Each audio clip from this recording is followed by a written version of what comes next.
Hello and welcome to Chronicles of What If. Today, we're diving into one of the most intriguing what-if scenarios in recent history. What if Donald Trump actually bought Greenland? Imagine the United States acquiring the largest island on Earth. What would the implications be for geopolitics, the environment, and the people of Greenland?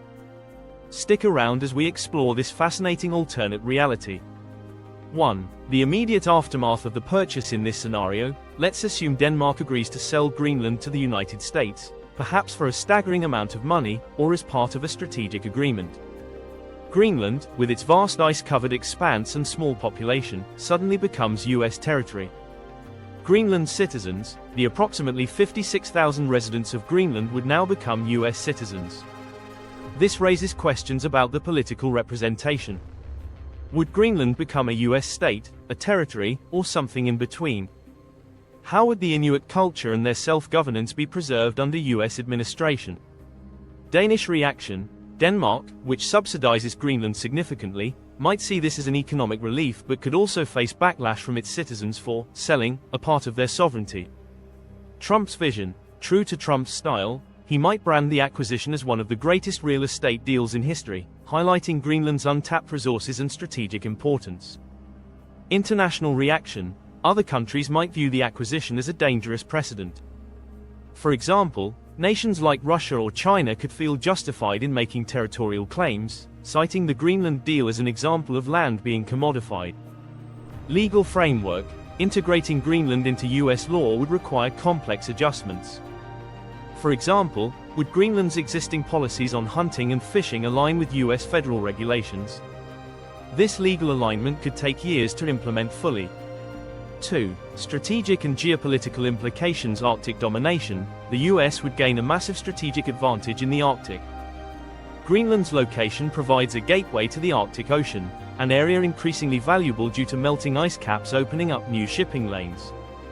Military presence. The U.S. already has full airbase in Greenland, but owning the island outright would allow for expanded military infrastructure, strengthening America's defense and surveillance capabilities in the Arctic region. Geopolitical rivalry. Russia and China, both of whom are increasing their presence in the Arctic, would see this move as a direct challenge. It could heighten tensions in an already competitive region. NATO dynamics. Denmark's role in NATO could diminish, while the US gains a stronger foothold in the alliance. For example, the US could use Greenland as a staging ground for NATO Arctic exercises, reshaping power dynamics within the alliance. Diplomatic relations. European allies might criticize the US for treating Greenland as a transaction. Imagine public outcry in Germany or France, accusing the US of undermining Arctic cooperation for strategic dominance. 3. Economic opportunities. Natural resources. Greenland is believed to have vast deposits of rare earth metals, oil, and natural gas beneath its ice sheets. Under US ownership, private companies could be incentivized to tap into these resources, potentially reducing American reliance on foreign imports. Environmental concerns. However, mining and drilling in Greenland's pristine environment could spark global protests. Would economic gain outweigh the environmental damage and potential loss of biodiversity? Tourism. Trump, being a businessman, might promote Greenland as a new tourism hotspot. Luxury hotels, golf courses, and even Arctic cruises could transform Greenland's economy. Infrastructure investment. The US could modernize Greenland's infrastructure, building roads, airports, and ports. For instance, Nuuk, Greenland's capital, might transform into a bustling Arctic hub with modern amenities. Renewable energy. Greenland's vast hydropower resources could position the US as a leader in green energy. For example, the US might invest in exporting Greenlandic hydropower to global markets, reducing reliance on fossil fuels. 4. Social and cultural impacts. Cultural integration. Greenland's Inuit population might resist American cultural influence. The preservation of their language, traditions, and way of life could become a contentious issue. Infrastructure development. On the positive side, US investment could bring modern infrastructure, roads, schools, and hospitals, to Greenland, significantly improving the quality of life for its residents. Identity crisis. Greenlanders might struggle with their new identity. For example, younger generations might gravitate toward American pop culture, while older generations resist losing their heritage. Improved living standards. US investments in healthcare and education could dramatically improve quality of life. Imagine Greenlandic hospitals equipped with cutting-edge technology and schools offering advanced STEM education. Political representation. Greenlanders might demand representation in Congress, similar to Puerto Rico. For example, a Greenlandic delegate could advocate for Arctic issues, giving the region a voice in US policy. Social movements. Activist groups might emerge, demanding autonomy or even independence. Imagine slogans like "Greenland for Greenlanders," calling for the preservation of sovereignty. 5.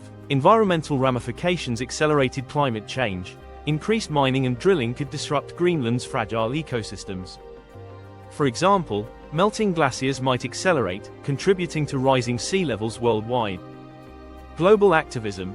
Environmental organizations like Greenpeace could launch campaigns against US activities in Greenland. Imagine protests at US embassies worldwide, with slogans like "Save the Arctic." Biodiversity loss. Industrial expansion might threaten native species like polar bears and Arctic foxes. For example, noise pollution from mining operations could disrupt animal habitats. Arctic melting. US activities could hasten Arctic ice loss. For instance, heavy shipping traffic might exacerbate ice breakage, further accelerating climate impacts. Green energy potential. On the flip side, Greenland's renewable energy resources could mitigate climate change if developed responsibly. For example, large-scale wind farms could power both Greenland and neighboring regions. 6. The political landscape. American politics. Trump's acquisition of Greenland would likely be polarizing.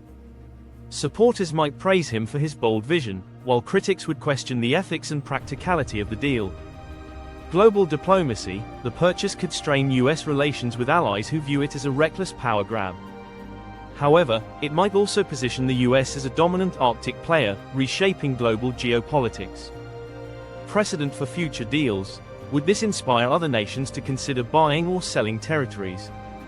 The precedent set by Greenland's sale could have far-reaching implications for international law. Conclusion. A world transformed in this alternate reality, the acquisition of Greenland would reshape America's role in the Arctic and the world. It would bring opportunities for economic growth, environmental challenges, and significant cultural shifts for Greenlanders. But the question remains, would this be remembered as a bold and visionary move, or as an environmental and cultural misstep? The legacy of such a decision would depend on how the US balanced its strategic interests with the well-being of Greenland's people and environment. What do you think? Would America buying Greenland be a good move or a catastrophic mistake? Let us know in the comments below. Don't forget to like and subscribe for more fascinating alternate history scenarios. See you next time.